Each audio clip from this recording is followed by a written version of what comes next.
When I first wrote down the title of this lecture, which is The Delights and Dangers of Ambiguity, I had no idea that the word dangers would itself acquire an ambiguous meaning by the time the lecture was delivered.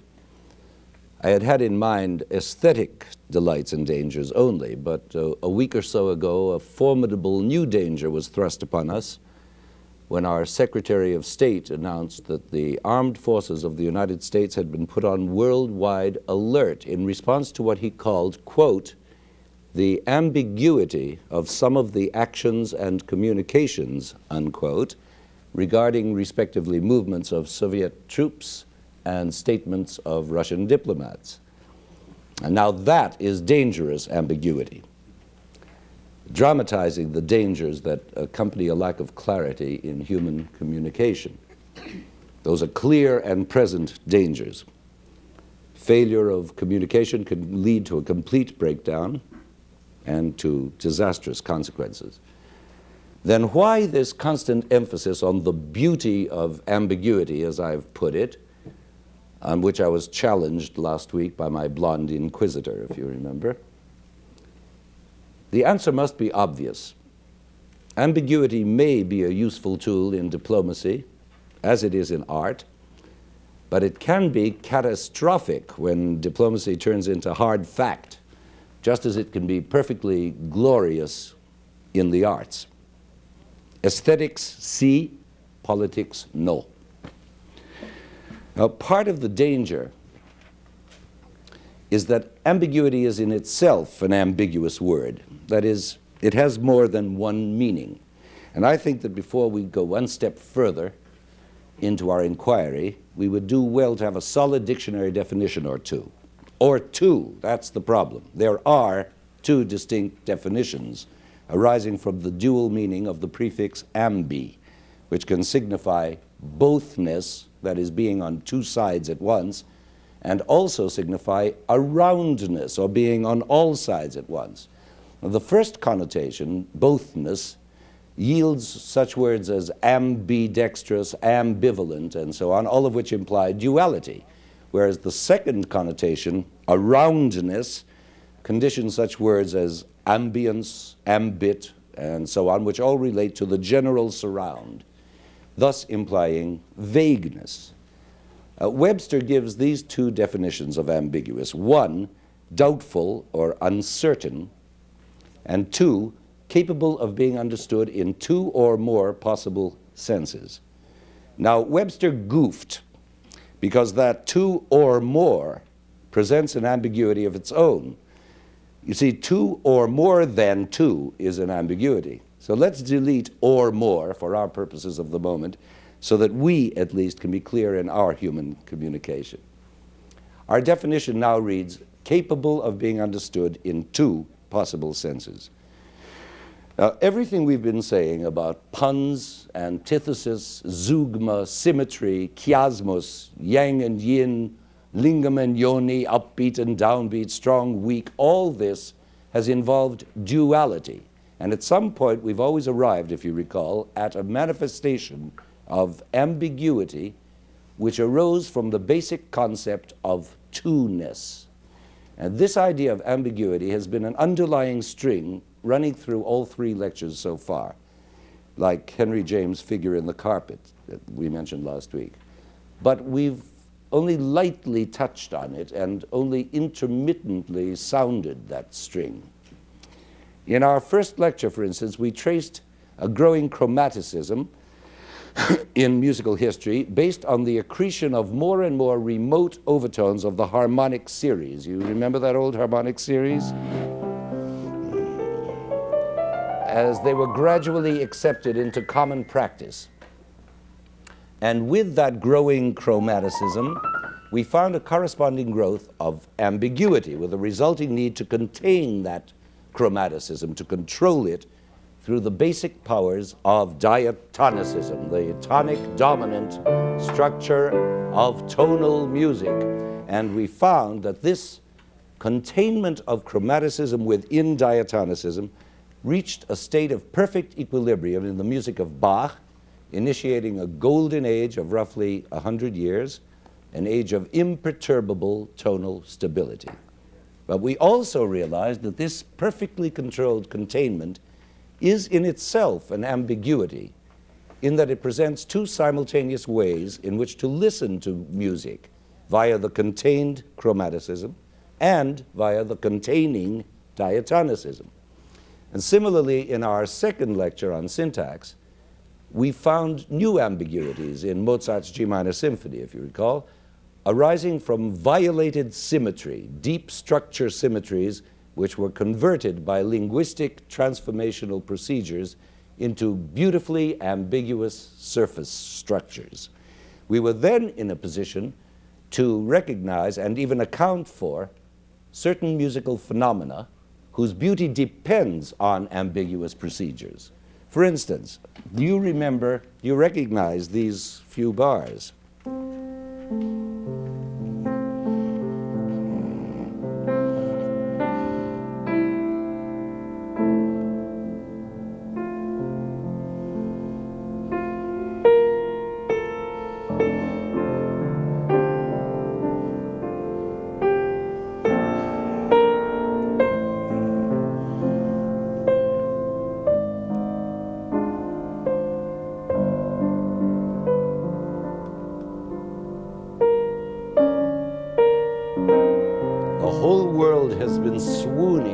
Adagietto from Mahler's Fifth Symphony ever since Death in Venice invaded the silver screen.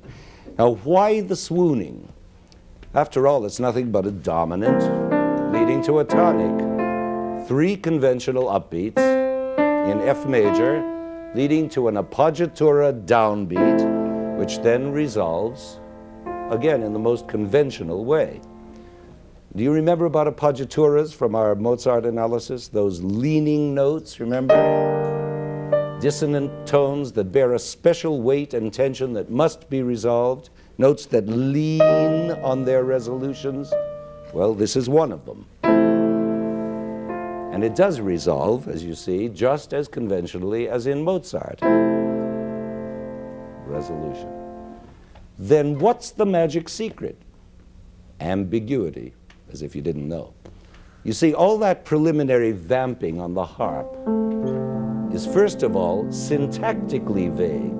We have no idea what beat we're on or what meter we're in, and already that's one ambiguity. What's more, this is setting up the key of the piece, F major, by suggesting its tonic triad, but only suggesting it because the fundamental note, the root of that triad, F itself, is missing, and only 2/3 of the triad is given us, the A and the C. Roaming through several octaves, it's true, but still only two different notes. So we're not yet really sure that our key is going to be F major. It's exactly like that kid's teasing chant that we examined for its universality in our first lecture. Remember? Nya, nya, nya, nya. Those two notes. And do you remember how we found that the tonic fundamental of those two overtones is not sung, but is present by implication only? That fundamental. Well, that omission, the absence of this tonic, makes us only possibly aware of F major, because the two notes we hear could turn out to be 2/3 of a whole other triad, namely this one, A minor. So automatically we're facing another ambiguity. Which of these keys are we in, this or this? And that ambiguity in itself lends a certain extra poignancy to the teasing tune of the kids, because it makes it even more hurtful due to the implication of something else, something which could be nasty. Now, of course, our beloved Mahler isn't nasty at all, quite the contrary. But the principle is identical, because again, which of the two keys are we in? As the three upbeats begin, we'd almost vote for A minor, because there's that A in the cello part, which is the lowest part. But no, it sneakily descends to G and then to F. Oh, it feels so good. We're home in F major, but there's still an unresolved tug at the heart in that appoggiatura up here in the melody. And when it resolves, we just melt away with the pleasure of fulfillment. Enough ambiguity? We've barely begun. Because last week, we ran into yet a new ambiguity. Neither phonological nor syntactic, but a third one, a semantic ambiguity, a real problem in meaning. There we were, if you remember, chin to chin with Beethoven's Pastoral Symphony, a piece brimming with non-musical birds and bees, and defying it to mean anything other than its own intrinsic musical metaphors. But to whatever extent we succeeded in avoiding the peasants and the cuckoos and the elephants, if you remember, one thing remained brightly unambiguous, and that was that this Beethovenian experiment in semantic conflict, namely program music, was still under perfect classical control. All its ambiguities, whether chromatic, structural, or metaphorical, were classically contained in Augustan fashion. Remember that Beethoven himself said he was trying only to suggest feelings of country life. He was not indulging in tone painting, as he put it. And the Pastoral is therefore still a monument of the Golden Age. But now, as we begin to move forward through the 19th century, we're going to find all three strains of ambiguity increasing sharply in both quantity and intensity. And before the century is finished, we'll find this epidemic increase leading us to Webster's other definition of ambiguity, absolute vagueness. And that's where the aesthetic delights of ambiguity start turning into dangers. The irony of all this is that it was Beethoven himself who started this ambiguity inflation. He was a walking, living ambiguity in himself, at once the last great classicist and the first great romantic. Just think of the scherzo from his Hammerklavier Sonata, which is based on the most innocent little diatonic tune.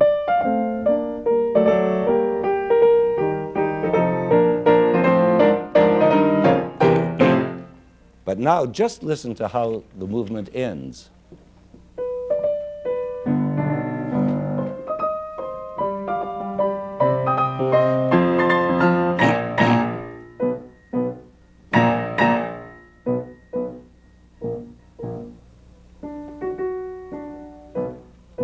Where are we? Far from home. Are we home again?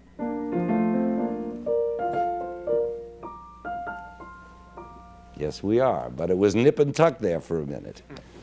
And what about this passage later on, which bridges the slow movement into the final fugue? Just listen to this unbelievable passage.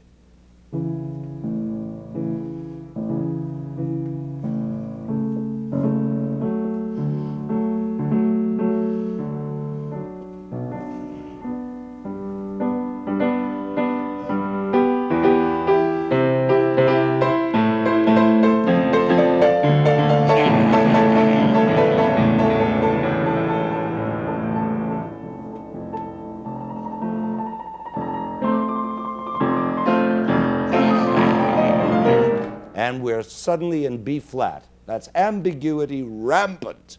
We started thinking we were in A major, right? And then we went wandering, lost to the world, till we suddenly wound up in B flat. But mind you, all that blind wandering isn't so blind. It's all a modified series of tonic dominant changes, except just before the end, when it's going mad. Surprise and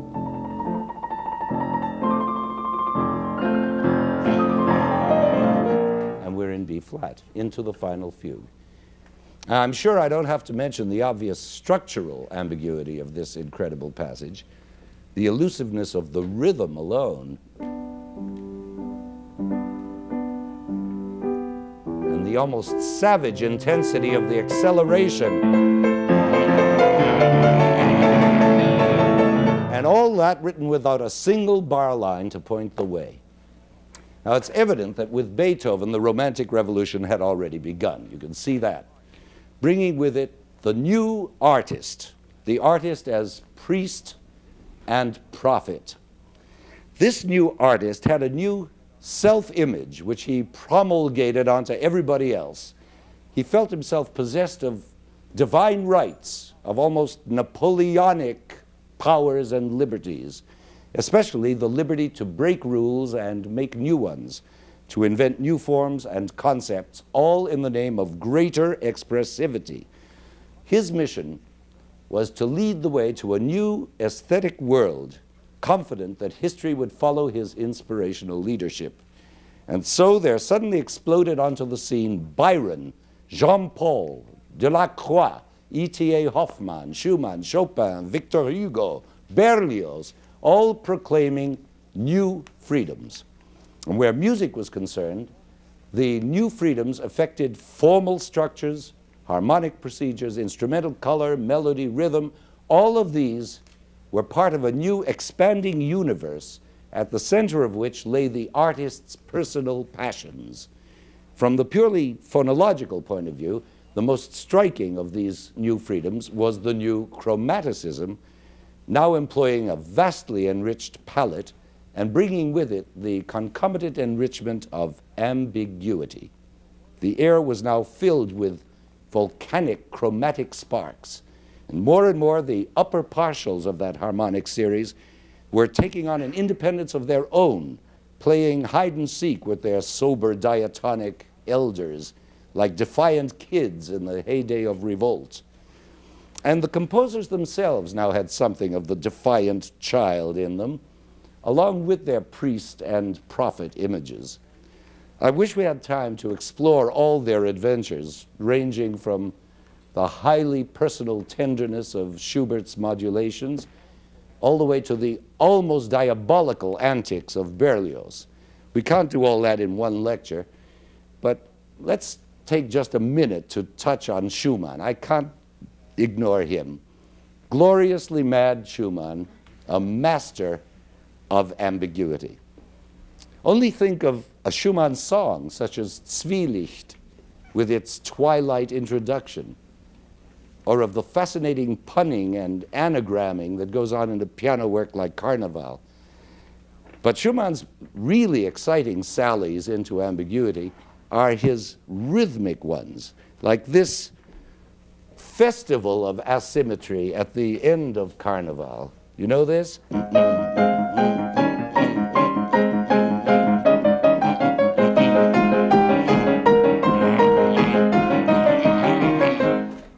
Now that's all music in 3/4 time, but you'd never know it, would you? It's all been beautifully distorted by an overlay of 2s and 4s, and the mind reels with all these built-in ambiguities.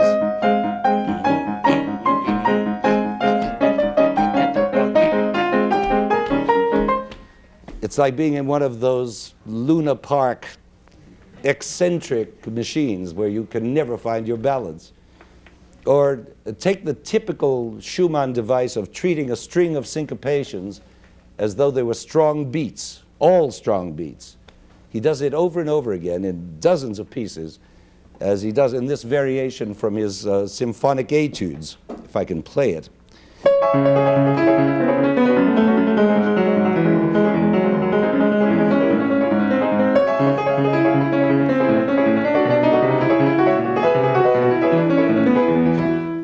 Not bad. But the main thing is, would you believe that every one of those melodic notes is off the beat? Not on the beat, but off the beat. Listen.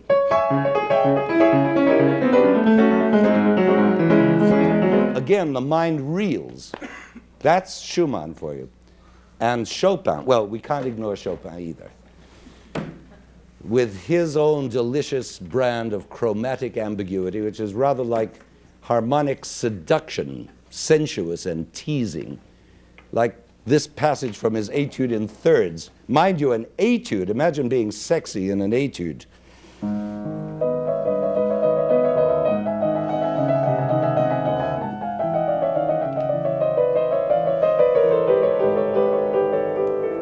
You hear all those implied harmonic gorgeousnesses, and the implications all arise from ambiguities. Are we in the major or minor? Is this tonal or modal? Are those ninth chords or diminished sevenths? Is it the Phrygian mode? Now, you may not understand one word I've just said, but no matter, as long as you feel how this music hovers between something and something else, that's enough. You feel the ambiguous quality. Perhaps this bit of Chopin will make the ambiguous point more clearly, if that sentence is linguistically possible. This is one of Chopin's 50-odd mazurkas, and very odd they are. Quirky little masterpieces, every one. This one begins like this.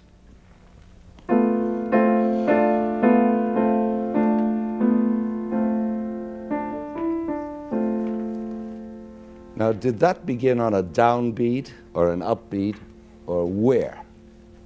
And besides, what key is it in? We don't know. It's sort of in F. It could be the subdominant of C.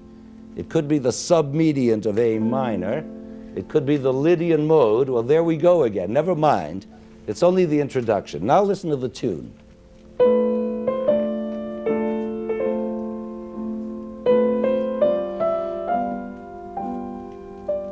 Ah, E minor, there's a possibility. But no. Chromatic side slipping. Little dying falls.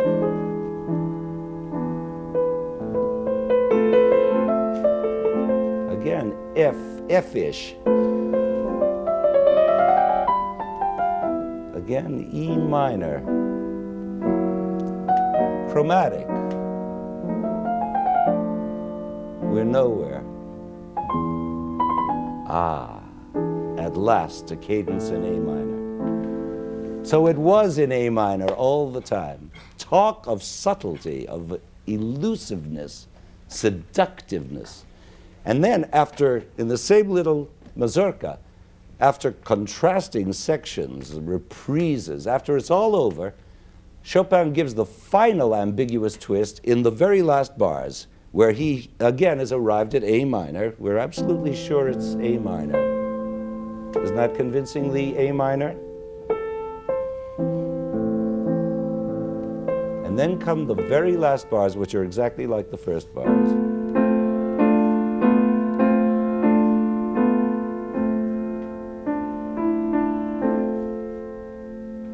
That's the end of the piece. What key are we in? Sort of F? Lydian mode? Well, certainly not A minor. We're left hovering, as we began, in a bliss of ambiguities. And they're all ambiguities born of intrinsic musical metaphors. You see, the meanings, as we discovered last week, belong to purely musical semantics. Meanings all derived from a combination of phonological and syntactic transformations. Now, I've been speaking of ambiguity as an aesthetic function, and this may seem to carry the implication that the more ambiguous music gets, the more expressive it becomes. Okay, but does that mean, for instance, that chromaticism is better than diatonic plain talk? Does it represent an advance in musical progress? Many people ask me that all the time. Is Chopin better than Mozart because he's more chromatic than Mozart? If so, then shouldn't Bartók be better than Beethoven? And the Beatles better than Bessie Smith? Is Keats more chromatic than Shakespeare? And Swinburne more than Keats? And therefore better than Keats? Foolish questions. Needless to say, I don't have to point out that it's not a question of better. These questions relate not to qualitative changes in art, but to quantitative changes. And of course Chopin is more chromatic than Mozart. But that doesn't make him a greater composer than Mozart. And of course Swinburne is more chromatic than Keats. But in what sense is Keats chromatic at all? What do I mean by chromatic in terms of literature? What is chromaticism in poetry? Well, I mean it to be the freedom to pursue that one single phonological aspect of poetic language, sound itself, to indulge in it for its own sake. A chromatic poet, as it were, seeks out new sonic relationships, just as a chromatic composer does. Relationships that are subtler, more intricate, exploiting the alphabet to its sonic limits. And such a poet concentrates on assonance, alliteration, dark vowels or bright ones, smooth labial continuance or abrupt plosive consonants, every kind of sonorific device. And by so doing, he shifts his emphasis toward this sonic area, away from syntax, away from semantics, even at the expense of clarity. Now, all this, of course, makes for ever-increasing ambiguity, always in the name of greater and greater expressivity. Let me try to read you a few lines of Gerard Manley Hopkins, and I think you'll immediately grasp what I mean. These are the opening lines of a poem called The Leaden Echo. How to keep, is there none such, nowhere known some, bow or brooch or braid or brace, lace, latch or catch or key to keep back beauty, keep it, beauty, beauty, beauty, from vanishing away? Words, words, glorious words, or mud, mud, glorious mud. I prefer the former. If we didn't know that was Hopkins, we might almost think it was James Joyce. But imagine, these words were written way back in 1880. Is there is there none such, nowhere known some? It's almost music, and chromatic music at that. Hopkins is wallowing in gorgeous sounds, and so are we, his readers. But what is gained thereby, and what is lost? Well, what is lost is easily told. Structural clarity, obviously. Immediacy of meaning. The basic meaning of those lines, from a purely semantic point of view, is simply this: how to keep beauty from vanishing away, question mark. But it's a long, long trail, a winding Joycean trail of thick sonorous beauty that leads from how to keep to vanishing away. So what is gained thereby? Well, an expressivity, an intense new expressivity, born of sheer sound, rich, complex sound that doubles and redoubles on itself, creating new meanings of its own, sonorous meanings, non-semantic meanings. Listen to this. Isn't this practically Ulysses? This is the end of that poem. When the thing we freely forfeit is kept with fonder a care kept than we could have kept it, kept far with fonder a care, and this is the real Ulysses part here, finer, fonder a care kept, where kept? Do but tell us, where kept? Where? Yonder. What? High as that? We follow, now we follow. Yonder. Yes, yonder, yonder, yonder. This ecstatic poetry has a chromaticism that leads the ear far away from the lucid C majorish meaning of how to keep beauty from vanishing away, or my heart leaps up when I behold a rainbow in the sky. Instead, the ear is led toward the new pleasures of sheer sonority and on to bigger and better ambiguities, then on to Ezra Pound and to Dylan Thomas, to James Joyce, and to the ultimate reductio, Gertrude Stein, naturally, who wrote, among other things, let Lucy, Lily, Lily, Lucy, Lucy, let Lucy, Lucy, Lily, Lily, Lily, Lily, Lily, and phonology has virtually taken over. Syntax is all but vanished, leaving a semantic vacuum. It would seem with all this talk of chromatic poetry that I've strayed from the main line, music, but there's method in the madness, because the Romantic Revolution we're discussing brought with it a new interaction of poetry and music. In fact, of all the arts. It's as though the arts became more interested in one another, as did the artists themselves. They began to intermingle, their various artistic media drawing closer together in mutual influence. They became painters of words, composers of pictures, poets of tones.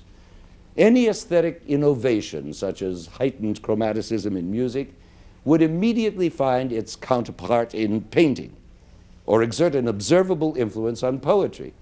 The chromatic outpourings of Berlioz are mirrored in the slashing expressionism of Delacroix, or the multicolored visions of Shelley. We begin to see a movement taking place, the Romantic movement. We begin to see artists as interrelated groups, Berlioz with Byron, Chopin with Georges Sand and Delacroix, Schumann with E.T.A. Hoffmann and Jean-Paul. Stendhal was suddenly writing a book on Rossini. Schubert and Schumann were setting their favorite poets, especially Heine.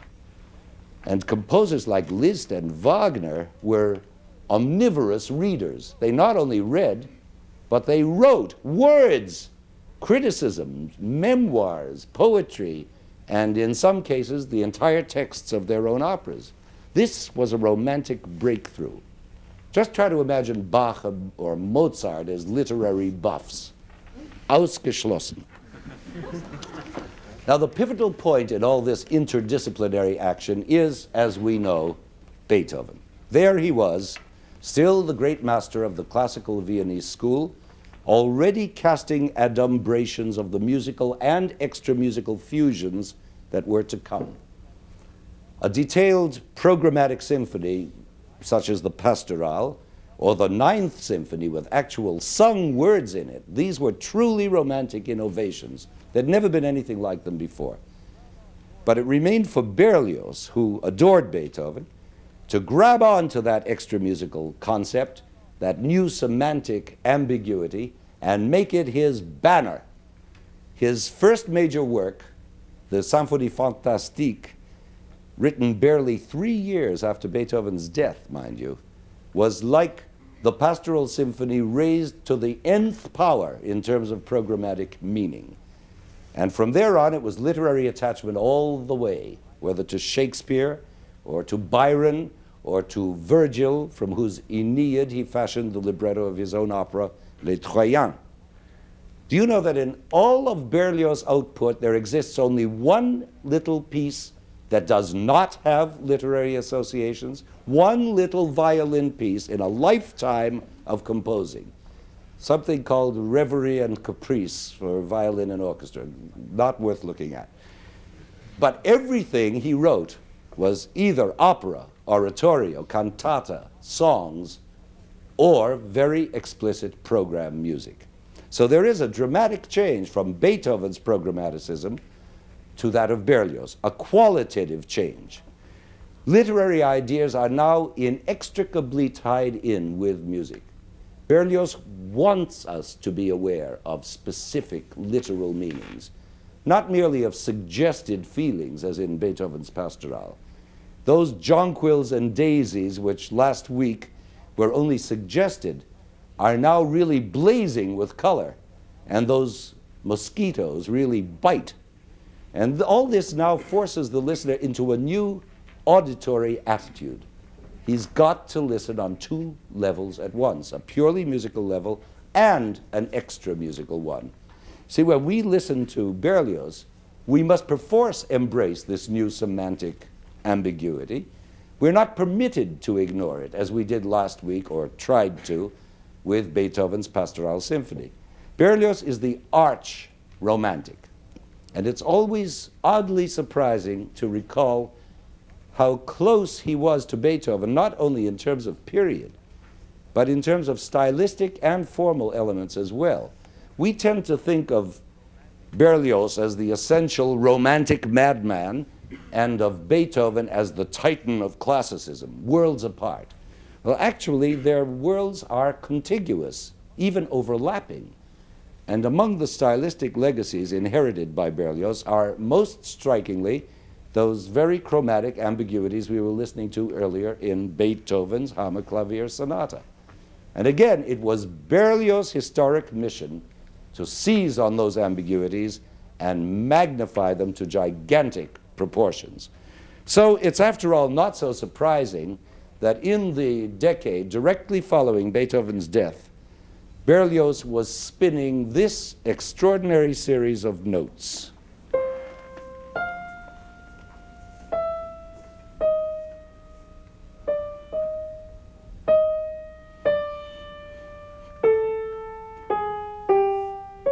This subtly tinted thread, as modern in its way as a contemporary tone row, is the opening phrase of a movement from Berlioz's Romeo and Juliet, which he called a dramatic symphony.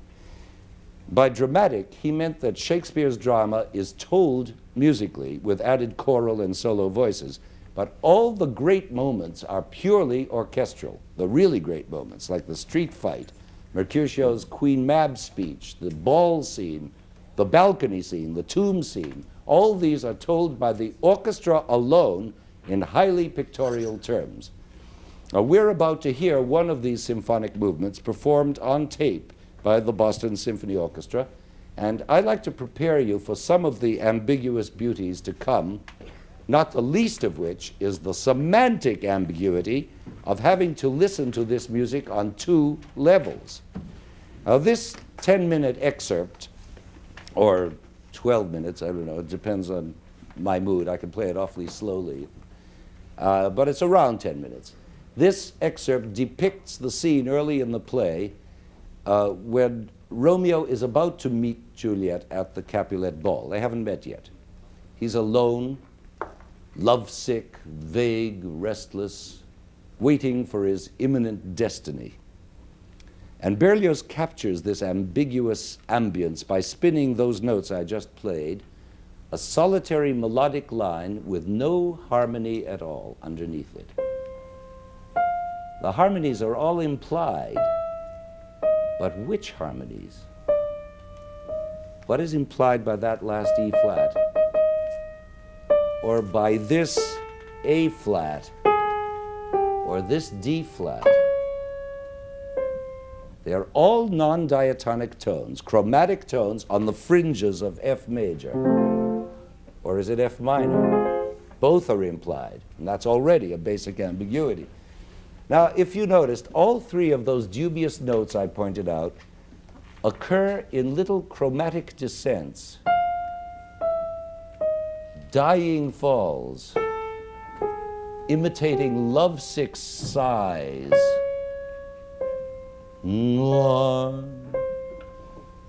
Now that's tone painting. That's the very thing Beethoven insisted he was not doing. But Berlioz still reminds us that he's Beethoven's disciple by punctuating this vague opening phrase with a lightly plucked touch of the dominant triad. His ambiguity, you see, is still being classically contained in a tonal framework. There's no doubt what that is or where we are. But once having reminded us, he is then free to go on immediately to new ambiguities. So here's his second phrase, a totally foreign key, E minor, now with rising chromatic size. And now we seem to land in E major. But no, more chromatic vagueness, and we're back in F. Well, it seems like good classical containment, but not for long, because here's F sharp minor. Or is it? No, it's F. You see, the music is trying hard to establish this tonic key of F major, even while it's wandering on, moody and unstable. And just as it succeeds in reaching a solid F major cadence, which is already 3 or 4 minutes into the piece, there is a sudden interruption Let's see, the cadence is reached like this.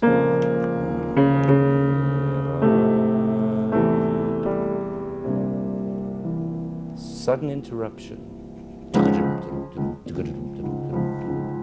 Very softly, the distant rhythms of the Capulet ball intrude on Romeo's consciousness. And here's a new ambiguity, surprising as an alarm clock. Observe, Romeo's reverie is just reaching that cadential close in F when it's interrupted by the dance music in D flat major.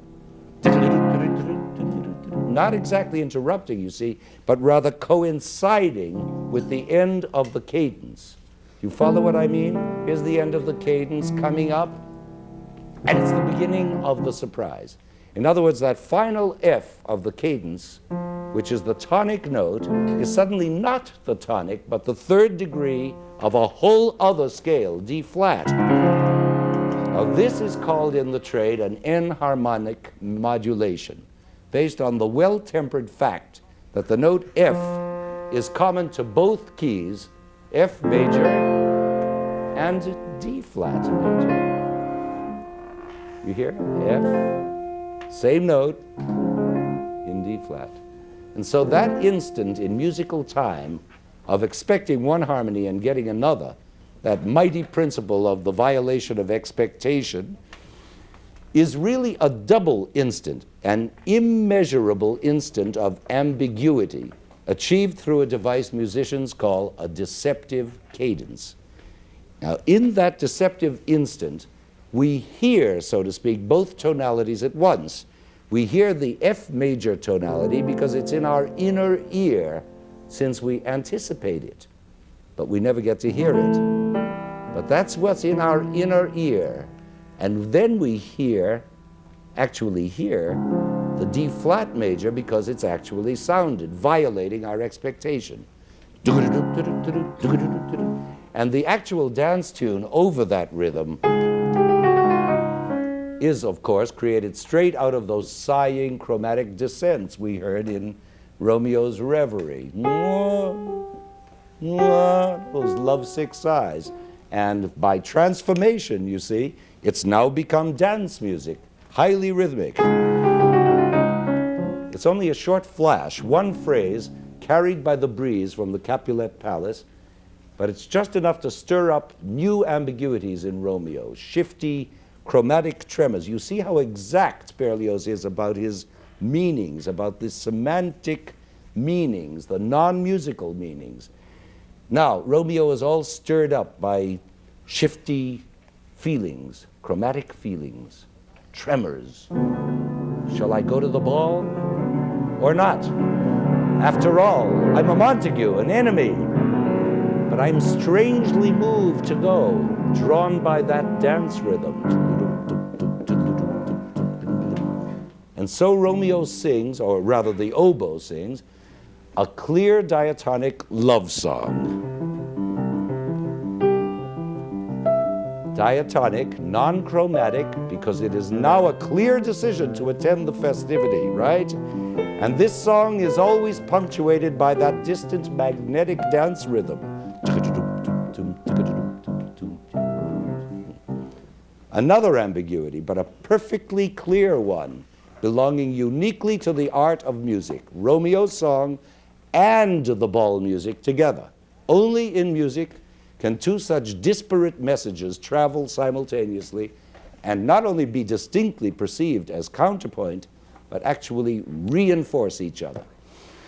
Certainly the most striking case of this musical simultaneity, literally double entendre, hearing double, occurs at the climax of this movement, the ball, when Romeo has arrived at the festivities, and the dance music is now brilliant and full out, and he sees Juliet and he dances with her, all in clear, joyful F major. And at this moment, we actually hear two musics together. Half the orchestra is batting out the beat of the dance music,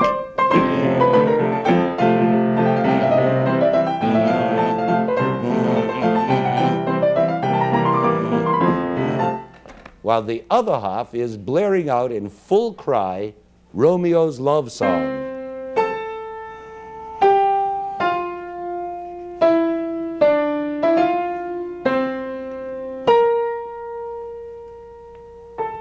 This is, if you recall, a clear case of contrapuntal syntax, a mechanism of ambiguity that's possible only in musical terms.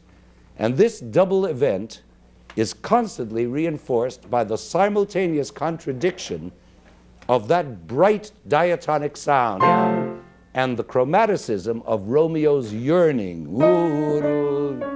which persists throughout the dance music in upper voices and in the middle voices, as you'll hear, and right up to the end in the bass.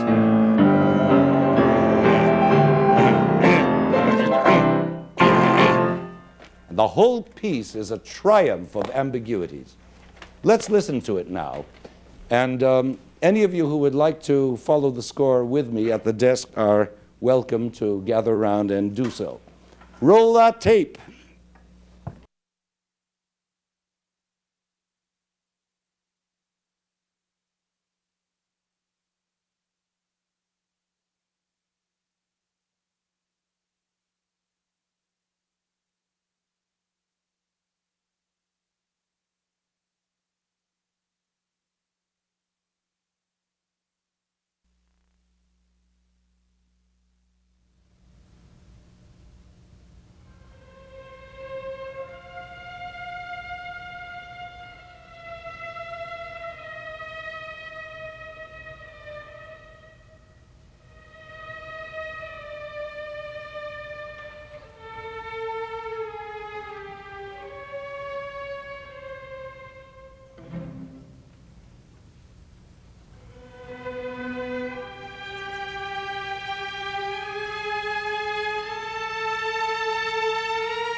What a piece. That Romeo excerpt is a beautiful case in point. A brilliant illustration of deliberately exploiting ambiguity for aesthetic reasons, for increased expressive power. But ambiguous and beautiful as it is, it's only a hint of what's to come 2 decades later. Take that lonely opening phrase we just heard at the beginning with its ascending fourth and its chromatic dying fall,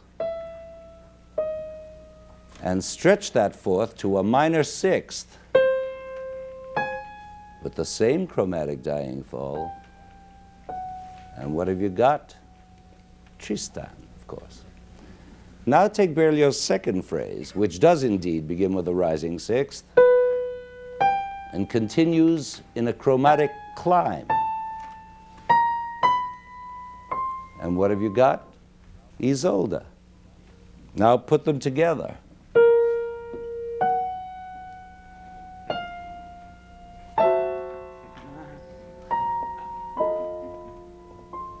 And what have you got? Tristan and Isolde. See, the derivation of the Wagner from the Berlioz seems all too clear. For that history-making opening phrase of Wagner's Tristan and Isolde is, in fact, the conjoining of two sub-phrases, one on top of the other.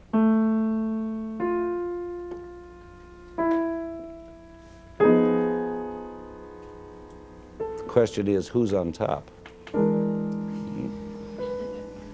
It seems a clear case of Wagnerian robbery, or to put it more politely, borrowing. But it's subtler than that.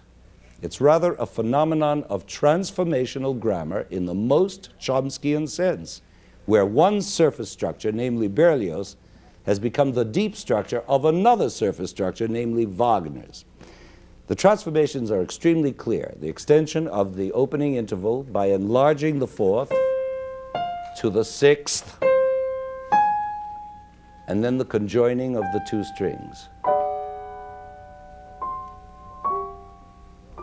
Quite unconsciously borrowed, of course, although we know of Wagner's almost envious admiration for Berlioz's Romeo and Juliet. We might say, in the semantic terms of our last lecture, that Tristan and Isolde is a giant metaphor of Romeo and Juliet. It's a lot to say, but it's irresistible. There are just too many instances of this Romeo into Tristan metaphor throughout the opera. Only recall the dance music of the ball scene we just heard. And now hear Isolde's panting anticipation at the start of Act 2 of Tristan. Just another remarkable coincidence? Well, here's another, which we just heard, Romeo in Love.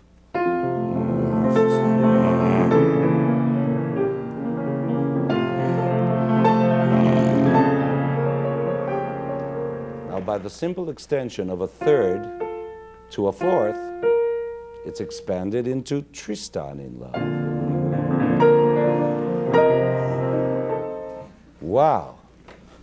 And these examples are only a few among very many. We haven't even touched Berlioz's great love scene, the balcony scene, with its throbbing passions,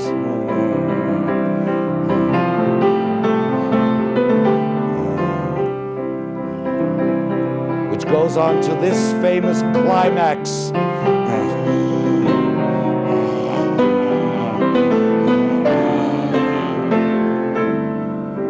I don't even have to play you Wagner's metaphor for that one, but I want to anyway.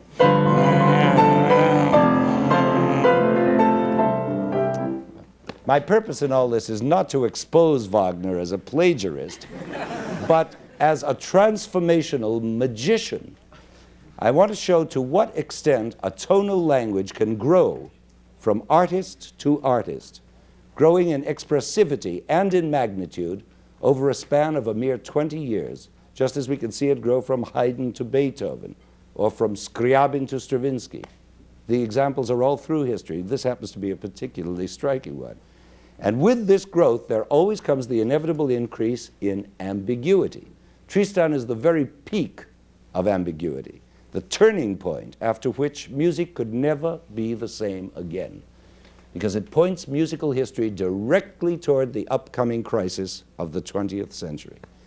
And this is because Tristan exploits ambiguity fully in all three of the linguistic modes we've discussed. Phonologically, for example, the highly chromatic opening bars of the prelude have fascinated analytical minds for over a century. What key are we in? Maybe no key at all. Did that cadence on the dominant seventh indicate A minor? But the dominant never resolves to the A minor tonic. Instead, there's a long pause, and the phrase is repeated, higher, more intense, with the rising minor sixth now stretched, transformed to a major sixth. Again ending on a dominant, but in a whole different key. Again, pause. And then again, even higher, more stretched out.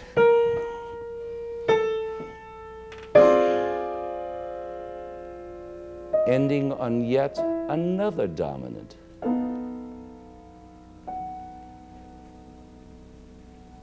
Pause.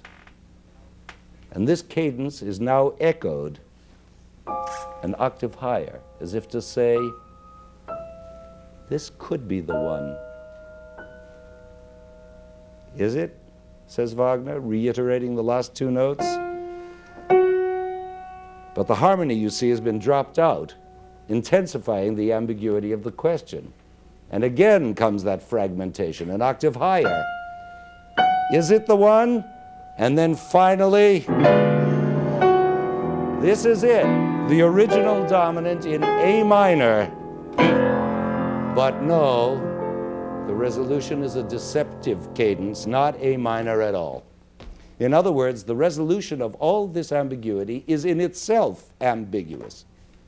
Is this tonality, or toying with tonality, or simply non-tonality? Wagner keeps you guessing. It's almost as if the extreme chromaticism of this music, with its fiercely unappeased sensual desire, can no longer be contained in a tonal framework. And this is why Tristan is the crisis work of the 19th century. While thinking about all this the other night, I made myself a diagram, just out of curiosity, to determine exactly the comparative frequency of the 12 chromatic tones as they occur in the first two measures of this prelude. I've had it drawn up, and the results are curiously interesting. All 12 tones appear at least once, and this in itself is significant in the light of the 12-tone music to come a century later. It's as though he's exposed a tone row. But there are 4 tones that predominate in that they occur more than twice. And these 4 tones, G sharp, F, D, and B, happen to form a diminished 7th chord. Now don't fret, I'm not going to explain that, but it's worth your knowing that the diminished 7th chord is the most ambiguous of all tonal formations, and for that reason it became the favorite, even basic, ambiguous chord of all the Romantic composers. Maybe I should explain it a bit after all. Every diminished 7th chord is capable of at least 4 different resolutions, which gives any such chord a minimum 4-way ambiguity. Now take this one we were just looking at, for instance. It can resolve here, and it can resolve here, and it can resolve here, and it can resolve here. At least those 4. There are many more resolutions I won't go into. No wonder the Romantics seized on this chord. It's so wondrously useful for all ambiguous situations, such as moody meandering. Where would Tchaikovsky be without that? Or noisy confusion. Where would Liszt be without that?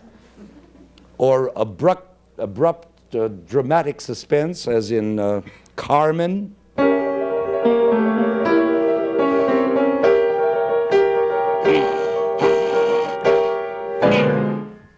Suspense, tension. What's going to happen? Ambiguity. Now, the remarkable thing is that no diminished 7th chord actually occurs in these first 2 bars of the Tristan prelude. In fact, none occurs at all in the whole prelude. There are some people who insist that it does occur, but I'm of the opinion that there isn't one. I'll argue about that with anybody who cares to take up the subject. The diminished 7th chord, as I see it, is only suggested by the prevalence of these four tones, casting their ambiguous shadow, and thus their presence is felt hovering over the music as a diminished seventh chord, even though it's not there at all. Now ask yourselves, is that prevalence the result of calculation on Wagner's part? Now, all my instincts tell me no. It must have been an unconscious action or a subconscious action. For me, this is a perfect model of linguistic transformation at work, converting this hidden deep structure into a metamorphosed surface structure in which it is no longer even perceptible. Now, of course, all this chromatic ambiguity is reinforced to a great degree by the syntactic vagueness of the structure. Actually, this prelude is anything but a vague structure. It's very tightly knit together, but Wagner deliberately imposes upon it syntactic ambiguities to make it seem languishing, mysterious, and timeless. Timeless, that's the clue. The utter slowness of it all.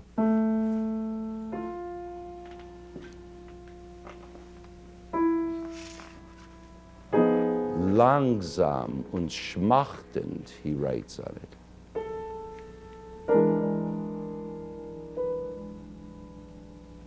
And then the interminable written out silences between the phrases.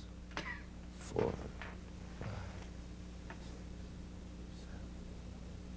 6, 7. And then the question of whether that first note was an upbeat or a downbeat. How can we tell? There's no meter to give us a clue. And by the way, how did we know that the corresponding phrase in Romeo began on a downbeat? Which it did. They sound exactly alike. There's no way to tell. And all these ambiguities, and many more, conspire to plunge us into a new dimension of time, quite different from anything before in music. It's a time which no longer ticks by, or even dances or saunters by. It proceeds imperceptibly as the moon moves, or as leaves change their color. And this is what gives Tristan its true semantic quality, quite apart from the obvious semantic facts of the text of Wagner's own poetry, of characters and magic potions and betrayal, and quite apart from leitmotifs signifying desire or death or whatever. I'm speaking of musical semantics as we've come to know it, as the sum of phonological and syntactic transformations producing this highly poetic, metaphorical language. And in this sense, Tristan is supreme. It's one long series of infinitely slow transformations, metaphor upon metaphor, from that mysterious first phrase through to the climactic heights of passion or of transfiguration, right to the end. I could even devise a deep structure for that opening phrase that would show you the final Liebestod already present in nucleus form, embedded, so to speak, in that one phrase. Look, in that phrase there are two appoggiaturas. Remember those leaning tones we were talking about before? The first one occurs here and resolves, as it should, there. And the second one is here, resolving here. Now, by simply deleting those two dissonant tones, we get this.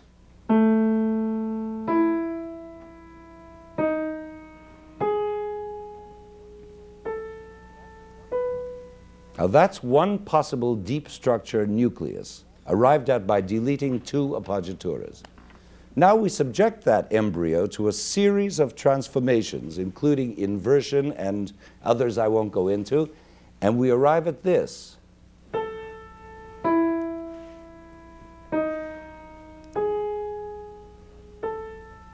And by further transformation and inversion, we get this.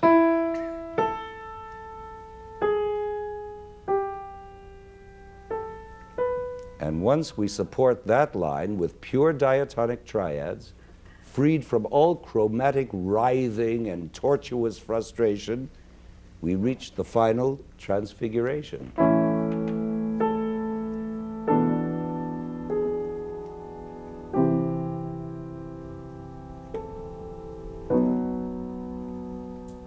In my end is my beginning, said T.S. Eliot. Let's hear them both now, the beginning and the end of Tristan and Isolde.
That may be the slowest performance of Tristan on record, but it was deliberate, and it's the way I see Wagner's score, and not only the way I see it, but what Wagner writes in his score. And I think if I've succeeded at all, it's to convey that essence of timelessness that I was talking about earlier, where you stop all the clocks in the world and you operate only in terms of Wagner's clock, which is, of course, an extraterrestrial one. I don't know, I think after that music, I can do nothing but suggest a brief pause, and I'll see you in a moment.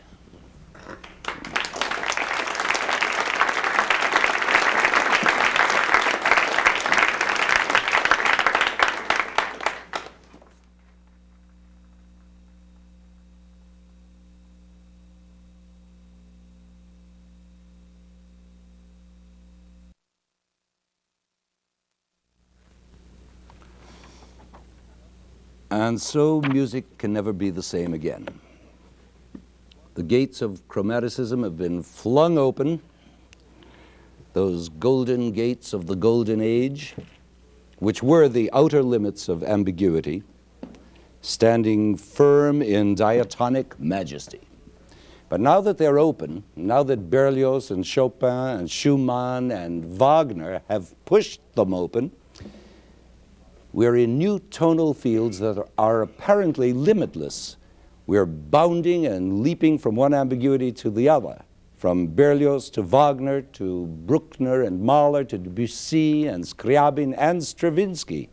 It's a dizzying adventure, this romantic romp, shedding one inhibition after another, indulging in newer and ever more illicit ambiguities, piling them on, stringing them out, daring them to take over for nearly a whole century. But how ambiguous can you get before the clarity of musical meaning is lost altogether? How far can music romp through these new chromatic fields without finding itself in uncharted terrain, in a wild forest of sharps and flats? Are there no further gates of containment? Perhaps not golden ones, perhaps only dry stone walls or rude fences. Well, of course there are, or rather were, until they began to crumble under the attack of the new century. These tonal fences, walls of formality, somehow still managed to contain the rampage of chromaticism, even through the crises of Tristan and Isolde, and of Péléas and Mélisande, and the Rite of Spring.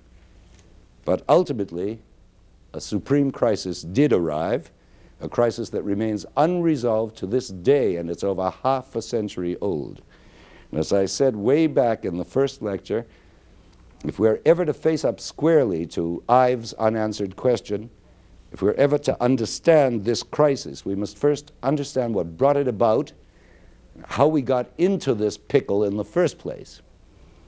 So in the remainder of this lecture, I'm going to try to give you a sense of this critical turn by examining and then listening to one short piece plucked out of musical history at a moment of particular stress.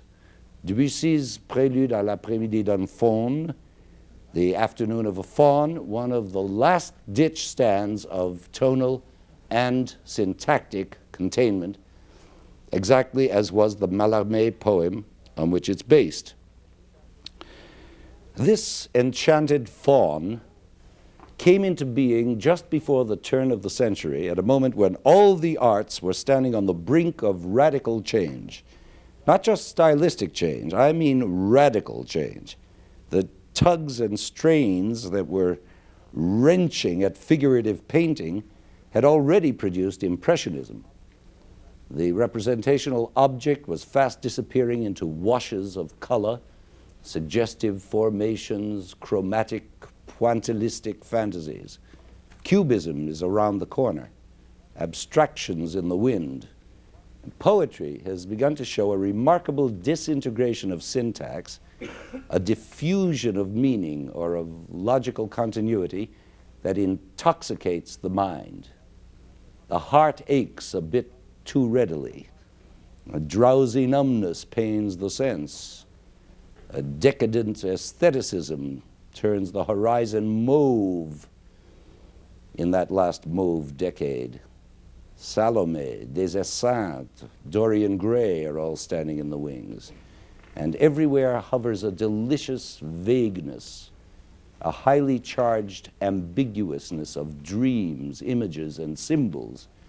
Baudelaire drifting in volupté, Rimbaud drifting in his bateau ivre, and Mallarmé turning himself on with anti-semantic pills, turning himself into a sort of faun, sort of remembering, perhaps dreaming, perhaps dallying with sort of nymphs, perhaps a couple, or is he one of the couple? Or was it Sicily? Where, when, who, what? All are submerged into the how, the ever-present now. Good Lord, I'm doing it myself. Mallarmé and I are drunk on chromatics. Phonology is taking over, you see. Syntax is a vague memory of something once learned. If all the arts, as Walter Pater said, aspire to the condition of music, then Mallarmé's poem is sure getting close. And when Debussy turns the faun into music, it's Mallarmé's dream come true. A drowsy numbness does indeed invade this opening bar.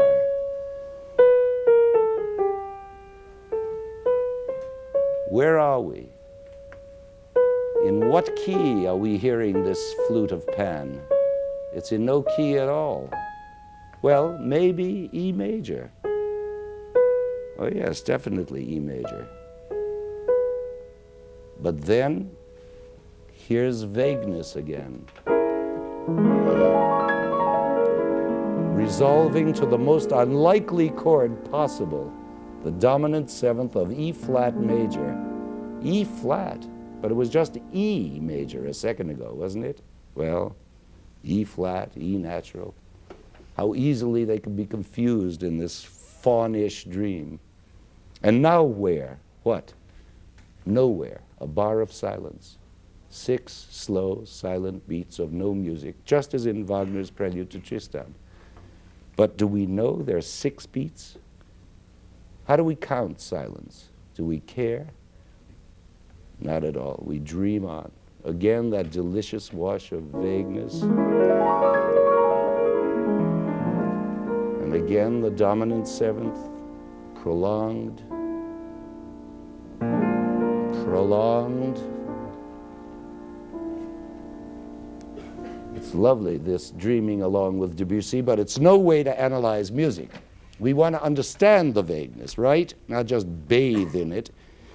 And so we must wake up and look clearly at what we've just heard. What about that opening phrase of Pan's flute?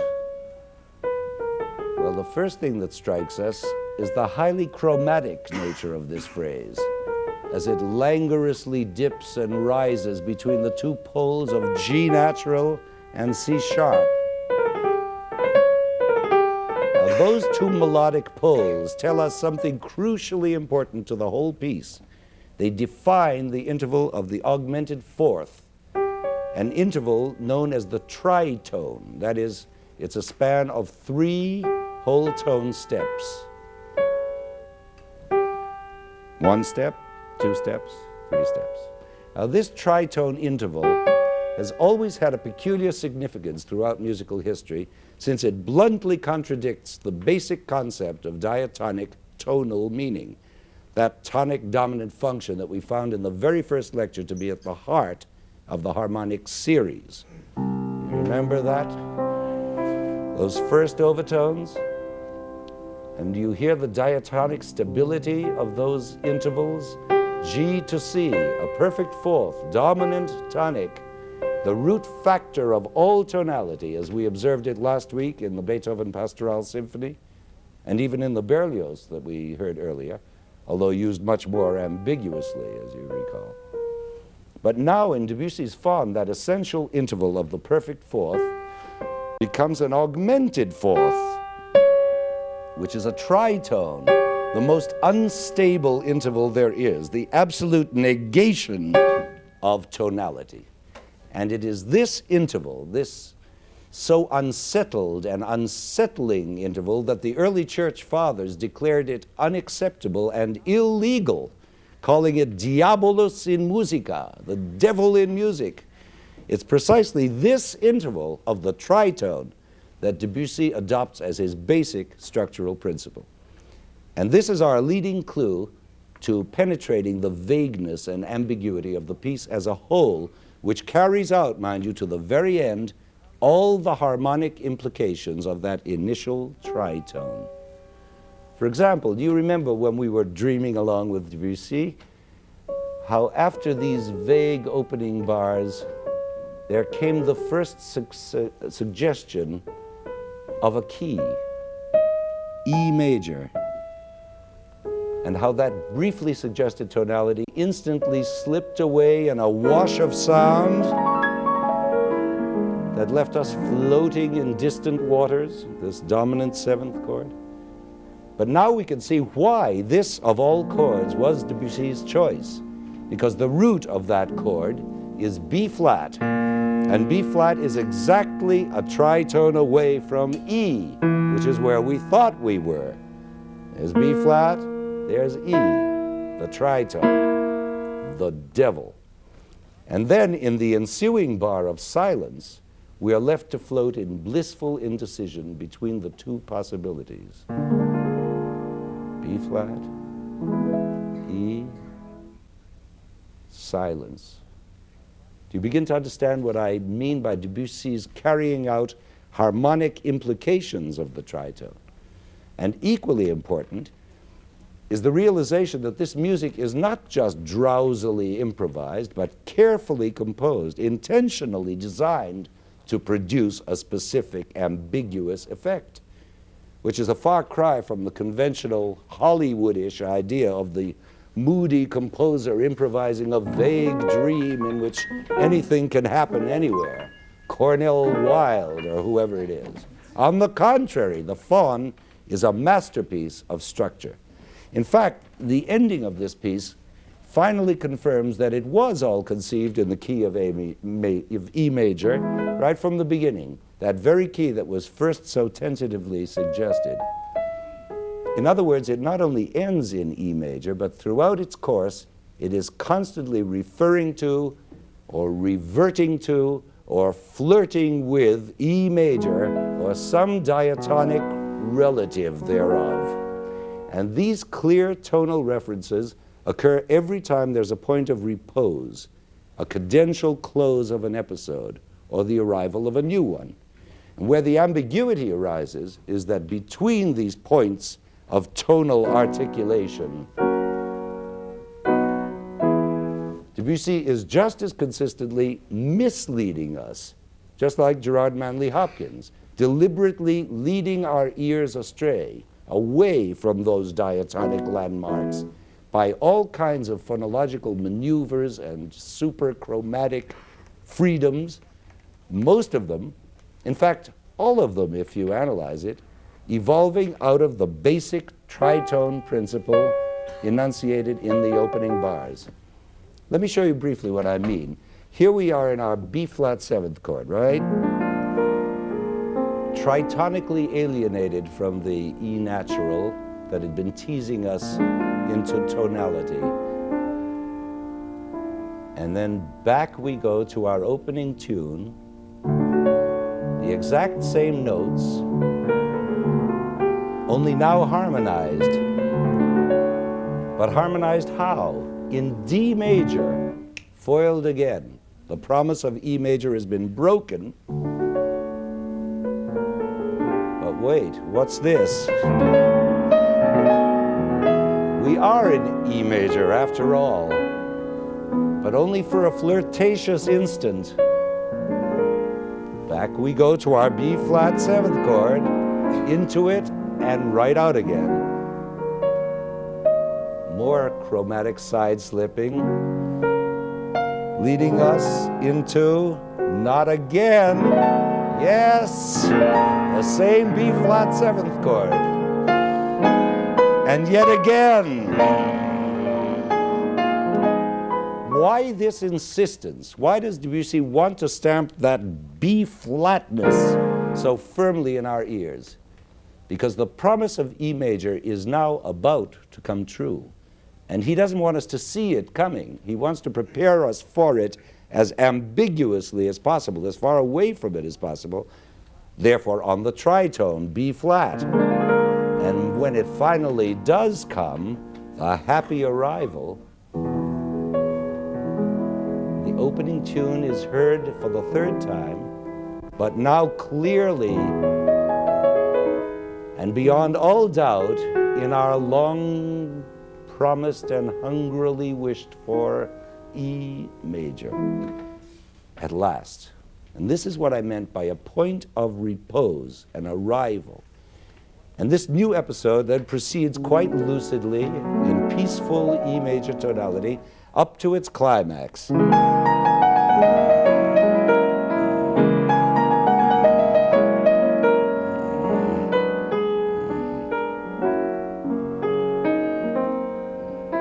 Which then subsides into the first real definite cadence of the piece. And wonder of wonders, this cadential point of repose is in B major, the dominant of E major, just as it's supposed to be in the books, following the most classical tradition. Then where is ambiguity now? What's happened to vagueness, to the very point of this piece? But that is the point, that the larger overall ambiguity derives from this very interplay between the chromatic wanderings and these landmarks of tonal articulation. It's the same phenomenon we observed in Mozart, and again in Berlioz, and in Wagner. Chromaticism contained in diatonicism. Only here the chromaticism is enormously magnified, and if I may hop back to my earlier beat-up metaphor, there are still those tonal fences to contain it. They're a bit shaky, but they're standing. For instance, hardly have we had time to rest in our classical dominant cadence of B major when a new contradiction breaks out.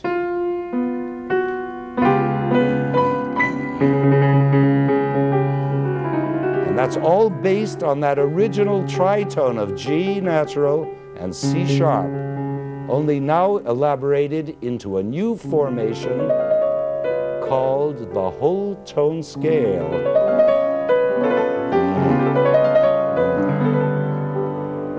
Do you sense that new special ambiguity?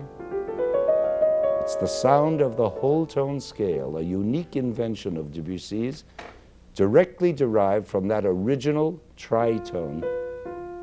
It's not difficult to see how this new scale came to exist if you only recall that the interval of the tritone is actually a span embracing 3 whole tones. Let's say we start on C sharp, right? And then proceed by whole tone steps. 1, 2, 3, and we've landed on G natural, the other pole of the tritone, right? Now watch, if we simply repeat the procedure, starting from this G natural where we landed, and again go up 3 whole tones, 1, 2, 3, lo and behold, we're back to C sharp. Again, only an octave higher. In short, we've got a scale, that whole tone scale. See, what's actually happened is this: the octave span, C sharp to C sharp, instead of being divided diatonically, the usual way, or chromatically, which would be 12 equal half steps, is now divided into 6 equal whole steps. You see them? Starting C sharp, then 1, 2, 3, 4, 5, 6, back to C sharp, you get 6 whole tones, get it? With that tritonic G natural at the exact midpoint of the octave between the 2 C sharps. What's most important is that we've got a scale that cannot function tonally, that cannot produce a tonic or a dominant relation. And why is this? Because the scale, by its very nature, doesn't contain intervals of the fifth and the fourth, which, as you well know, are the first and strongest overtones of the harmonic series, and therefore the bread and butter of tonality. So no fifths and fourths, no tonic and dominant, no bread and butter. And by extension, there can obviously not be a circle of fifths either, and therefore no traditional modulations are possible. This whole tone scale is self-limiting, autistic, so to speak. In short, it is atonal, the first organized atonal material ever to appear in musical history. And because of its atonal nature, this new scale suddenly produced the most ambiguous sounds ever heard in music in this piece about a faun.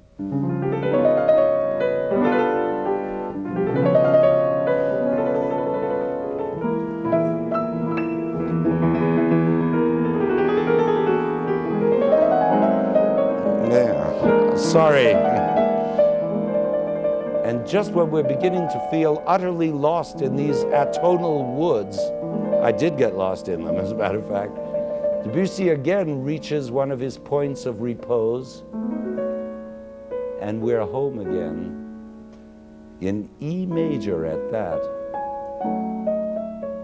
saved by the fence. But for a moment there, we were on the brink. Sheer phonology was becoming too important, too interested in itself, a goal of its own, and almost at the expense of semantic clarity. It's almost exactly what happens in the Mallarmé poem, where the images and symbols pile up in such alliterative profusion and with such seeming irrelevance and incongruity that reading it, we often feel awash in sound, ravishing sound to be sure, but we feel equally at sea as far as comprehension is concerned. And again, in literary terms, it's a case of phonology threatening to take over at the expense of meaning, and in fact, to produce meanings of its own. This is very subtle stuff and very hard to describe because it involves the mysteries of the creative process itself, and thus it's terribly hard to pinpoint it. But let me have one stab at it. In Mallarmé's poem, the faun has just been recalling a dream image. On the banks of a calm Sicilian pool, he has been cutting the hollow reeds to be subdued by talent, as he puts it. Les creux roseaux domptés par le talent. An image, in other words, of the birth of music. And at that moment, et qu'au prélude lent, the moment he calls a slow prelude, he has a vision of a flight of swans, no, naiads, he says, running away or diving. You see, it's ambiguity all the way. You just never know which. Naiads, swans, are they running, are they diving? You never know. And just at this point come the following two lines, as the faun recalls the dream, sans marquer par quel art ensemble d'états là, trop d'hymen, souhaité de qui cherche le là. Literally translated, and therefore even fuzzier in meaning, it says, without noticing by what art there ran off together too much hymen desired by him who is seeking a natural. I won't even try to interpret that further. I would like only to point out that the word la, meaning the note A, stands at the end of a line where it rhymes identically with the last word of the preceding line, détala, meaning ran off. And I am asking if it's not therefore possible that the symbolic word la was born phonologically rather than syntactically, that it was motivated by its inherence in the earlier word détala, which, coming so soon after the musical idea of prelude, in turn suggested the musical association of la. I'll try to ask it more clearly. Might it not be that the La image was created not because the poet had intended to invoke it, because he had some meaningful idea in his mind and was looking for a structural way of saying it, but rather that the image was phonologically suggested in the preceding line? And I am proposing that this is only one of hundreds of such creative mechanisms in this poem, all examples of a phonological takeover at the expense of syntactic and semantic clarity. But notice too that the example I've been discussing involves rhyme, in fact a rhymed couplet. And so it becomes instantly clear that Mallarmé too has his fences, his structural and tonal fences, so to speak. Just as the vaguenesses of Debussy are protected by those clear cadential resolutions, by classically stable interrelated keys, so Mallarmé's dream within a dream is contained in equally classical structural forms, in perfect Alexandrine rhymed couplets. It's almost a shock to realize that this vaguest of poems, with its elusive but strongly evocative images, is written from beginning to end in strict hexameters. What's more, Mallarmé clearly indicates distinct episodes within the poem by putting them into italics and surrounding them with quotation marks, and these episodes, amazingly enough, are analogous to similar episodes in Debussy's musical counterpart. In other words, both the poem and the music preserve a clarity of structural articulation in spite of all vaguenesses. The poem and the music are both high on phonology pills, but in both cases the high, or the heightened consciousness, or whatever psychedelic term you care to use, is rationally contained. Both works have definite beginnings and ends, for instance, which provide frameworks that greatly aid perceptibility. And that's not so odd. I mean, most of these vague poems and pieces of music that were to follow the faun did not have clear beginnings and ends. Mallarmé begins with a forthright statement. For example, I wish to perpetuate these nymphs, though inevitably there's a little twist. Ces nymphes, je veux les perpétuer, an inversion of word order, where the normal sentence would read simply, je veux perpétuer ces nymphes. And in the same way, Debussy's opening is a clear flute melody, but with his little twist, that well-known tritone. And Mallarmé's ending is also clear enough in its intention. Il faut dormir, we must sleep. Couple adieu, a clear farewell, though again with its dreamy twist, je vais voir l'ombre que tu devins. I go to see the shadow that you became. And similarly, Debussy's ending is a clear farewell, yet sicklied o'er with the pale cast of the tritone.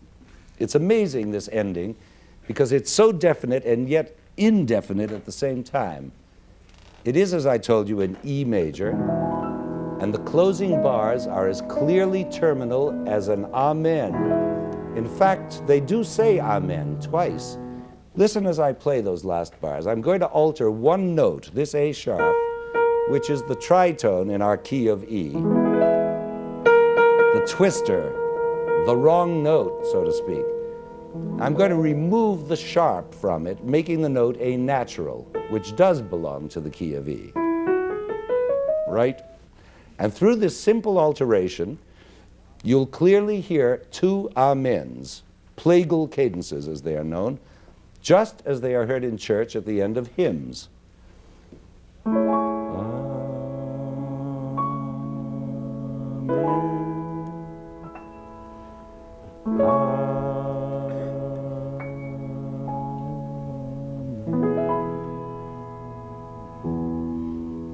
Amen, amen. But of course, Debussy's version does have the twist, that tritonic A sharp. And so his amen comes out a bit mistier, more ambiguously, but amens nevertheless, and perfectly consistent with the tritone principle that has been operative since the very first bar. So now they sound like this.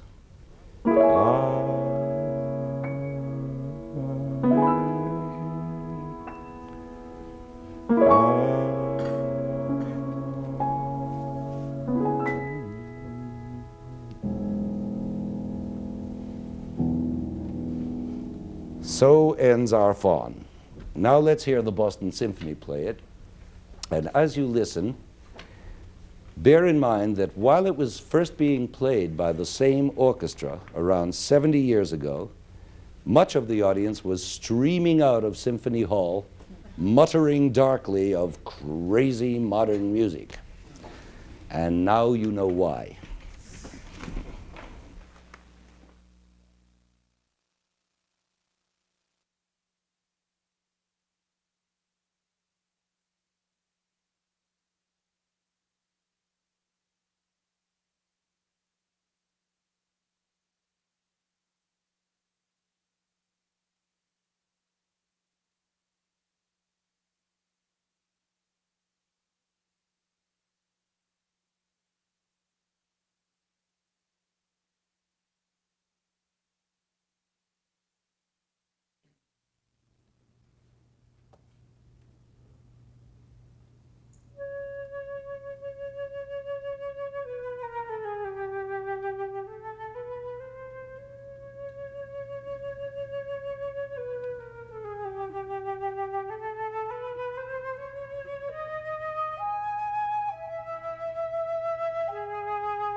Some crazy modern music, huh?